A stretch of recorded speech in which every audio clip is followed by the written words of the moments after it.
রুগ্ন ব্যাংকগুলো উদ্ধার করবে বাংলাদেশ ব্যাংক। শক্তিশালী ব্যাংকগুলোর সঙ্গে একীভূত করে দুর্বল ব্যাংকগুলোকে পুনরুজ্জীবিত করবে বাংলাদেশ ব্যাংক। তারল্য ব্যবস্থাপনা বা একীভূতকরণের মাধ্যমে এস আলম গ্রুপের নিয়ন্ত্রণাধীন শরিয়াহভিত্তিক কয়েকটি ব্যাংক সহ রুগ্ন ব্যাংকগুলোকে উদ্ধার করবে বাংলাদেশ ব্যাংক। নথিপত্রে দেখা গেছে, এক্সিম ব্যাংককে ইতোমধ্যে 90 দিনের জন্য কেন্দ্রীয় ব্যাংক থেকে 1,000 কোটি টাকার বিশেষ তারল্য সহায়তা দেওয়া হয়েছে। গতকাল রোববার সংবাদ সম্মেলনে বাংলাদেশ ব্যাংকের গভর্নর আহসান এইচ মনসুর জানান, কয়েকটি ব্যাংকের অবস্থা দেউলিয়া ঘোষণার পর্যায়ে গিয়েছে। কেন্দ্রীয় ব্যাংকের নীতি সহায়তা পেলে এসব ব্যাংক ঘুরে দাঁড়াতে পারে উল্লেখ করে তিনি বলেন, শক্তিশালী ব্যাংকগুলোর সঙ্গে একীভূত করে দুর্বল ব্যাংকগুলোকে পুনরুজ্জীবিত করবে বাংলাদেশ ব্যাংক। কেন্দ্রীয় ব্যাংক আগের মতো টাকা ছাপিয়ে তারল্য সহায়তা দেবে না, তবে ওইসব ব্যাংক আন্তঃব্যাংক মুদ্রা সরবরাহের মাধ্যমে সহায়তা নিতে পারবে। বাংলাদেশ ব্যাংক তাদের গ্যারান্টার হিসেবে কাজ করবে।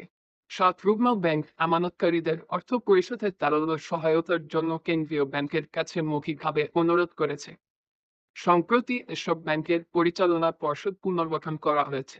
তেমনই এক রুগ্ন ব্যাংক গ্লোবাল ইসলামী ব্যাংকের chairman Mohammad Nurul Amin the daily স্টারকে বলেন, আমানতকারীদের টাকা পরিশোধের জন্য তারল্য সহায়তা পেতে গভর্নরের সঙ্গে বৈঠক করা হবে।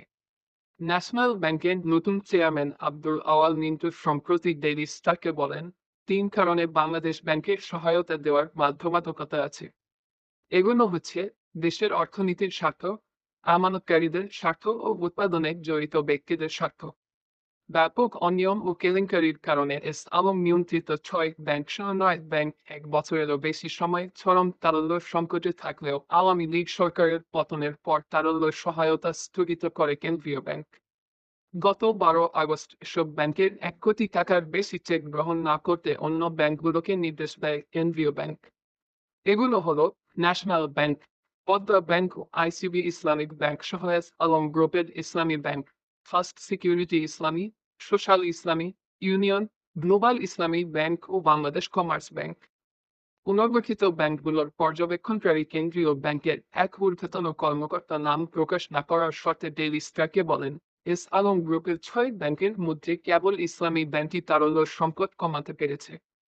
বাকি 5 ব্যাংক সোশ্যাল ইসলামী, গ্লোবাল ইসলামী ইউনিয়ন, ফার্স্ট সিকিউরিটির ইসলামী ও বাংলাদেশ কমার্স ব্যাংক তীব্র তারল্য সংকটে আছে। ওই 5 ব্যাংক তারল্য সহায়তা ছাড়া ব্যাংকিং কার্যক্রম চালাতে পারবে না। পুনর্গঠিত অন্য ব্যাংকগুলো হল ন্যাশনাল, এক্সিম, ইউনাইটেড কমার্শিয়াল, আল আরাফা ইসলামী ও আইএফআইসি। এর মধ্যে ন্যাশনাল ও এক্সিম তারল্য সংকটে আছে।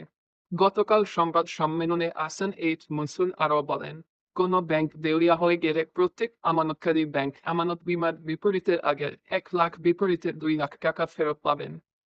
তিনি আরও বলেন, প্রায় 70,000 কোটি টাকা ব্যাংকের বাইরে চলে গেছে। এর মধ্যে 30,000 কোটি টাকা ফেরত এসেছে। এখন নগদ উত্তোলনের সীমা তুলে নেওয়া হয়েছে। তবে প্রায় 10 ব্যাংকে এখনো সমস্যা আছে। তাই তাদের গ্রাহকদের আরও কিছু দিন ধৈর্য ধরতে হবে।